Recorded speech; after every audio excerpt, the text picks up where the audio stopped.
alasan mereka menolakku? Tepat ketika Tiara memeras otaknya untuk mencari tahu masalahnya, teleponnya mulai berdering. Panggilan itu datang dari mantan direktur musiknya, Adam. Begitu panggilan tersambung, Adam berbicara lebih dulu. Tiara, apa kamu sudah melakukan wawancara kerja di sekitar kota ini? Tiara merasa bingung saat mendengar ucapannya. Dia belum memberitahu siapapun tentang wawancaranya, bahkan Pandu juga tidak mengetahui tentang ini. Bagaimana kamu bisa mengetahuinya, Pak Adam? Dia pun menghela nafas. Kita semua berada di industri yang sama, jadi wajar saja jika sutradara musik lain berinteraksi denganku satu sama lain. Begitulah caraku mendapatkan informasi bahwa kamu telah melakukan wawancara di mana-mana. Tiara pun terdiam dan tak tahu harus berkata apa.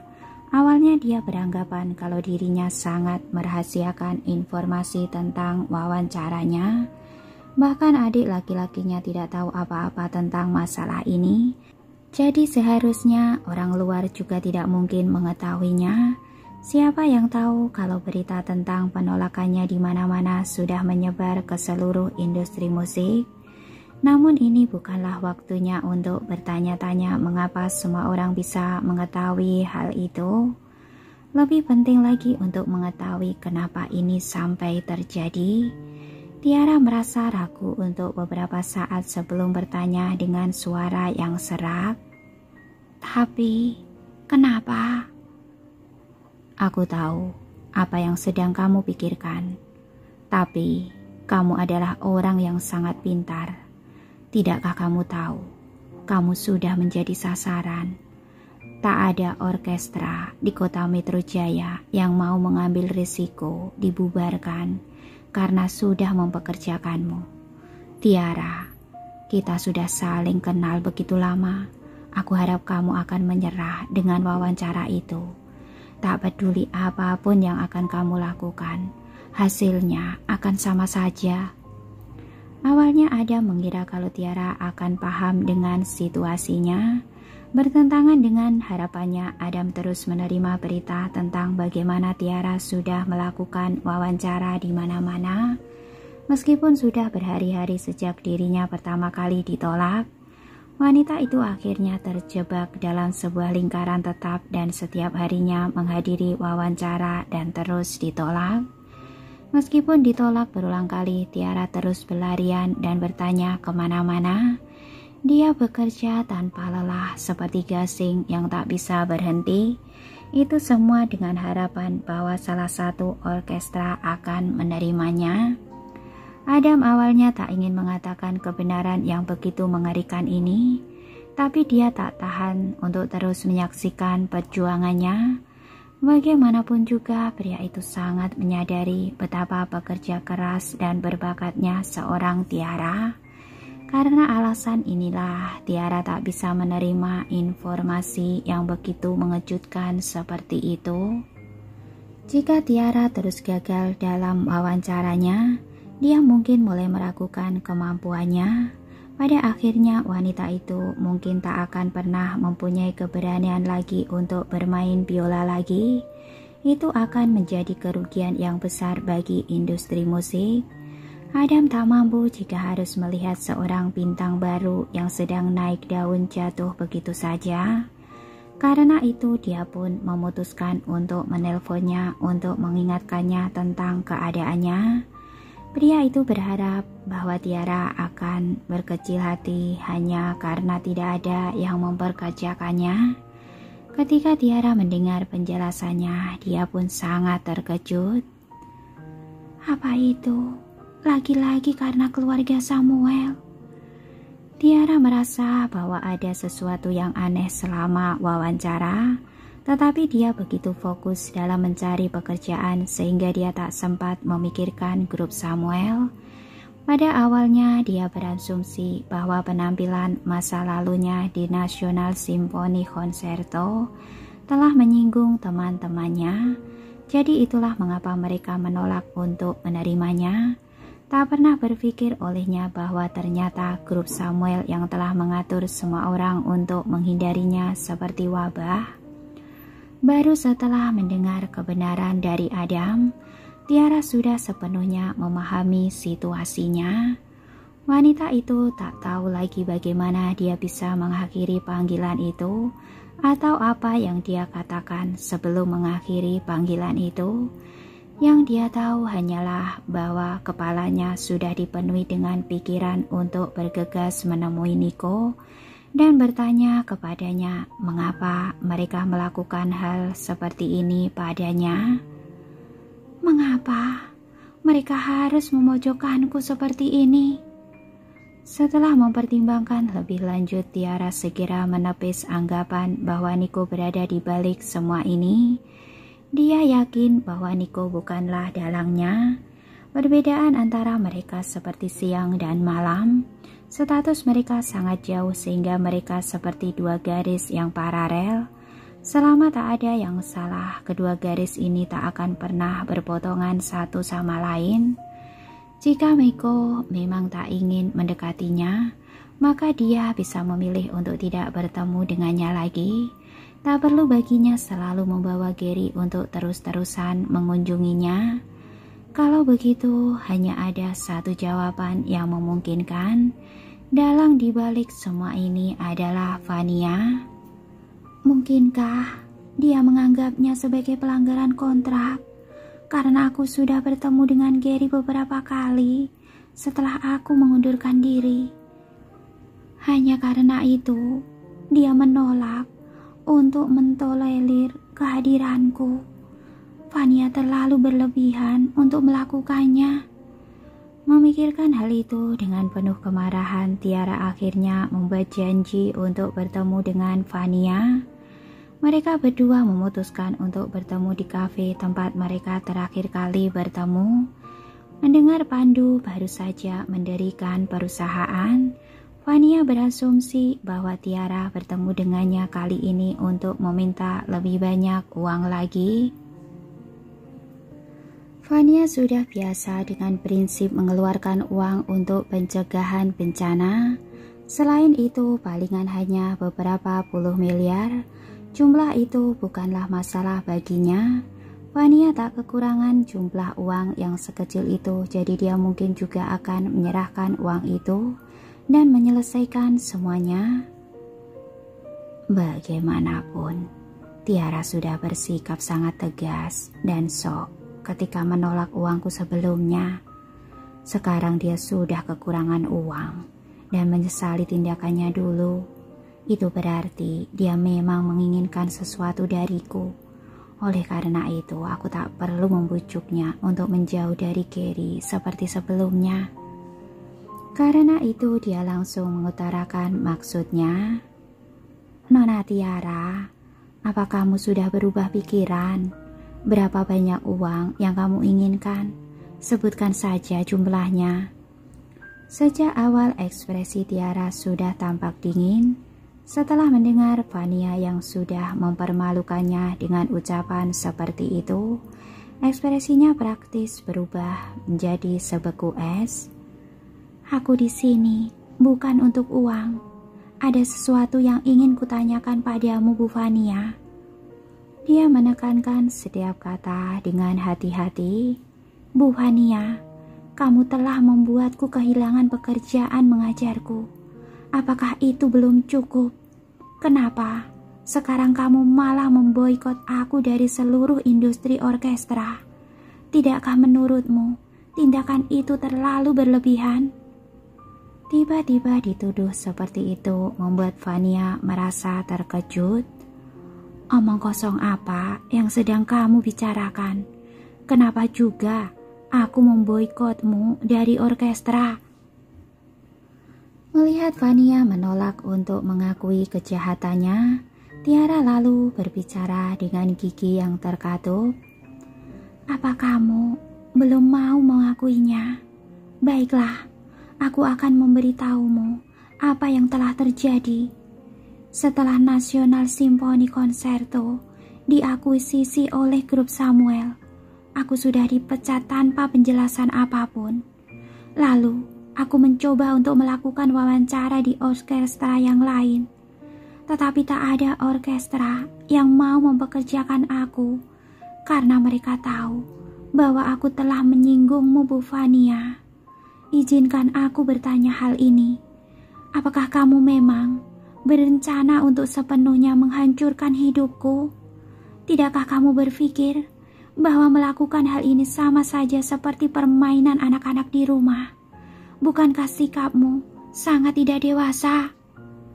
Setelah mendengarkan penjelasan Tiara, Fania langsung mengerti situasinya.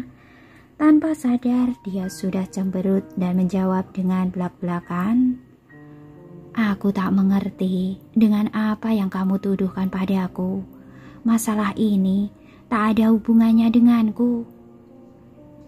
Bahkan pada titik ini, dia masih menolak untuk mengakui apa yang telah dilakukannya. Suara Tiara tiba-tiba saja terdengar dingin. Sekarang, kamu tak perlu berpura-pura. Aku telah menanyakan masalah ini. Semua orang mengatakan bahwa itu adalah arahan yang diperintahkan oleh grup Samuel. Pak Niko pastinya tak perlu melakukan hal seperti ini. Selain dirimu, aku tak pernah menyinggung yang lainnya. Aku pun tak bisa lagi memikirkan siapakah orang lain yang akan menagerkanku seperti ini. Fania sedikit terkejut. Memang kenyataannya kalau dia bukanlah dalang di balik kejadian ini. Karena Tiara sudah mengundurkan diri sebagai pengajar Gary, maka sudah tak ada alasan lagi baginya untuk mengincar Tiara. Meskipun begitu, ucapan Tiara terdengar memang sangat menyakitkan. Kedengarannya, Tiara tidak mengada-ngada hanya untuk menipuku. Jika hal ini memang benar, maka siapa lagi yang akan melakukan hal seperti ini selain aku? Mungkinkah putraku akhirnya sudah sadar? Apakah dia berencana untuk mencabut akar permasalahannya dan memisahkan mereka berdua dengan memaksanya untuk meninggalkan kota Metro Jaya? Ketika Fania tetap terdiam, Tiara mengira bahwa Fania telah mengakui tuduhannya. Karena itu Tiara segera berkata dengan lugas, "Aku harap kamu akan membatalkan trik licikmu, Bu Fania. Tolong lepaskan aku." Setelah mengatakannya, Tiara segera pergi untuk meninggalkan kafe tanpa sepatah kata pun. Fania duduk di sana sedikit lebih lama, merenungkan apa yang sudah Tiara katakan sebelumnya. Memang benar, kalau putraku tak akan mempersulit hidup Tiara, tak peduli seberapa besar dia membencinya. Ini jelas sekali bukan gaya anakku dalam melakukan hal seperti itu. Sepertinya ada sesuatu yang mencurigakan tentang masalah ini. Hanya dengan merenungkan masalah ini tak akan memberinya jawaban.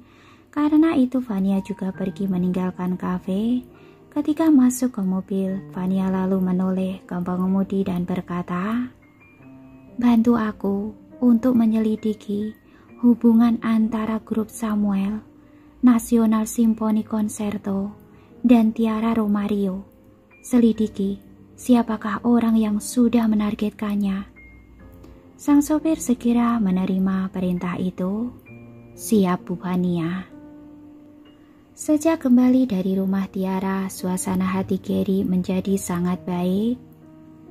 "Nona Tiara tak hanya memperlakukanku dengan lama seperti sebelumnya selama beberapa pertemuan terakhir kami, tetapi dia bahkan sudah 2 kali mengundangku untuk menginap di rumahnya.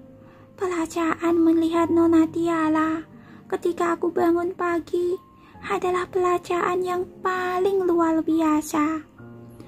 Lebih lanjut lagi, dokter menyebutkan bahwa bahu Tiara sudah pulih dengan baik. Gary sudah memimpikan hari ketika Tiara pulih sepenuhnya. Dia akan segera bisa kembali dan mengajariku biola. Namun Gary belum menerima kabar tentang kedatangan Tiara meski dia sudah menunggu lama. Merasa sangat cemas, Gary pun ingin segera mengunjunginya. Jadi dia mengumpulkan keberaniannya dan berkata pada Niko, "Papa, bolehkah aku mengunjungi Nona Tiara? Papa, aku sangat merindukannya. Selain itu, dokter mengatakan bahwa dia sudah hampir pulih sepenuhnya. Aku ingin untuk membawanya kembali dan memintanya untuk tinggal bersama kita, sehingga dia bisa selalu mengajariku bermain biola." Gary menatap Niko dengan penuh harap. Niko mengingat kembali saat Tiara mengundurkan diri dari pekerjaan mengajarnya. Wanita itu mungkin tidak kembali atas kemauannya sendiri seperti yang sudah terjadi, tetapi dia mungkin bersedia untuk kembali jika Gary yang mengambil langkah lebih dulu untuk bertanya padanya. Jika begitu, hak untuk memutuskannya ada di tangan Tiara. Dengan demikian, Niko berkata, "Kamu bisa melakukan panggilan video untuknya. Jika dia setuju, maka aku akan mengirimmu ke sana." "Baiklah." Gary tampak mengangguk berulang kali dengan gembira. Bocah itu khawatir jika dia akan mengganggu Tiara apabila dia terus menghubunginya. Jadi Gary belakangan ini belum menelponnya. "Aku merindukan Nona Tiara. Aku yakin dia pasti juga merindukanku." Tiara sedang berbicara dengan Pandu di rumah ketika dia menerima notifikasi panggilan video. Setelah bersembunyi selama beberapa hari, tiba-tiba saja dia merasakan jantungnya berdebar sedikit lebih cepat saat melihat nama Niko di layar ponsel. Dia pun merasa enggan untuk menjawab panggilan video tersebut. Reaksinya membuat Pandu jadi kebingungan. "Ada apa, Tiara? Kenapa kamu tidak menjawabnya?" Tidak ingin kalau adiknya terlalu memikirkan masalah ini, Tiara pun menggetakkan giginya dan menerima undangan untuk panggilan video itu. Wajah Gary langsung muncul di layar ponselnya. Begitu melihatnya, Gary segera menyapanya dengan manis. "Selamat siang, Nona Tiara. Apa kamu sudah makan? Apa kamu merindukanku?" Tiara tidak menjawab pertanyaannya, sebaliknya dia hanya bertanya dengan lemah, "Ada apa?" Gary sangat gembira melihatnya saat ini sehingga dia tidak menyadari perubahan sikap Tiara. Dia lalu berseru dengan gembira, "Aku merindukanmu, Nona Tiara. Itulah sebabnya aku meminta Papa untuk melakukan video call denganmu. Apa nanti kamu punya waktu luang? Aku ingin bermain denganmu, Nona Tiara." "Aku sedang sibuk." Tiara tampak menurunkan pandangannya untuk menyembunyikan emosinya dan memberikan jawaban yang dingin. Gary merasa terkejut dengan ucapannya. Meskipun tampak sedikit kecewa, dia masih menatapnya dengan penuh harap. "Begitu ya. Bagaimana dengan besok? Atau lusa? Aku tidak masalah kapanpun, selama kamu tidak sibuk, Nona Tiara." "Aku akan sibuk dalam waktu dekat ini. Aku mempunyai pekerjaan yang harus dilakukan, jadi aku akan menutup teleponnya jika tak ada yang lain lagi." Ekspresinya begitu dingin. Setelah bisa membaca makna yang tersirat, Gary pun mengerti arti di balik kata-katanya dan melebarkan matanya tak percaya.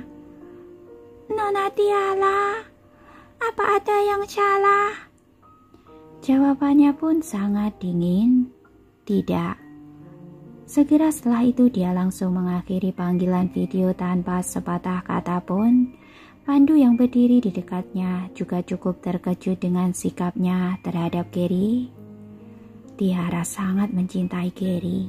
Mengapa dia menolak untuk bertemu dengannya? Selain itu, dia berada di rumah sepanjang waktu. Bagaimana dia bisa sibuk? Pandu lalu bertanya dengan cemas, "Tiara, apa kamu baik-baik saja? Apakah ada sesuatu yang telah terjadi?" Tiara hanya menggelengkan kepalanya dengan lelah. Dia tak berniat untuk memberitahu adiknya tentang urusan antara dia dan keluarga Samuel. Lalu kenapa? Pandu belum mengerti. Tiara pun menggelengkan kepalanya lagi. Tidak apa-apa, aku hanya sedikit lelah. Apa kamu tidak akan pergi bekerja? Cepatlah makan, pergilah bekerja setelah kamu selesai makan. Melihat bahwa Tiara tidak mau menjelaskannya lebih lanjut, Pandu tidak lantas memaksanya meskipun dia dipenuhi dengan berbagai pertanyaan. Bagaimanapun juga dia akan menghormati keputusan yang telah dibuat oleh Tiara. Gary saat ini sedang berada di perumahan berlian. Dia masih menatap layar ponsel yang telah kembali ke menu obrolan antar muka dengan sangat terkejut. Apakah Nona Tiara baru saja menutup panggilan videonya? Papa, apakah telah terjadi sesuatu pada Nona Tiara? Kenapa dia tidak mau bertemu atau berbicara denganku? Gary mengangkat kepalanya untuk menatap ayahnya dengan sedih. Nico berada di dekatnya selama panggilan video antara Gary dan Tiara. Meskipun dia tak berniat untuk mendengarkan percakapan di antara mereka, tak diragukan lagi kalau pria itu sudah mendengar seluruh isi percakapan. Saat ini ekspresi Nico tampak muram. Dia juga tidak tahu apa yang menyebabkan sikap Tiara tiba-tiba berubah begitu saja. Sikapnya berbeda dengan saat dia keluar dari rumah sakit. Kali ini Tiara tampak lebih tegas dari sebelumnya. Rasanya seperti dia telah memutuskan untuk menarik garis yang tegas di antara mereka. Papa, aku ingin bertemu dengan Nona Tiara. Bisakah kamu membawaku untuk mengunjunginya? Tolong bawa aku untuk mengunjunginya. Dia tak akan seperti ini setelah dia melihatku. Meskipun ucapan itu keluar dari mulut Gary, dia tampak cemberut dengan sedih. Dia secara tak sadar juga mengetahui bahwa Tiara sudah menarik diri darinya dan tak ingin bertemu dengannya. Nico memiliki dugaan yang samar di dalam hatinya. Tiara pasti sedang menghadapi masalah. Kalau tidak, sikapnya tak akan berubah dengan begitu mencolok. Kamilah yang mengatur 2 pertemuan terakhir dengannya.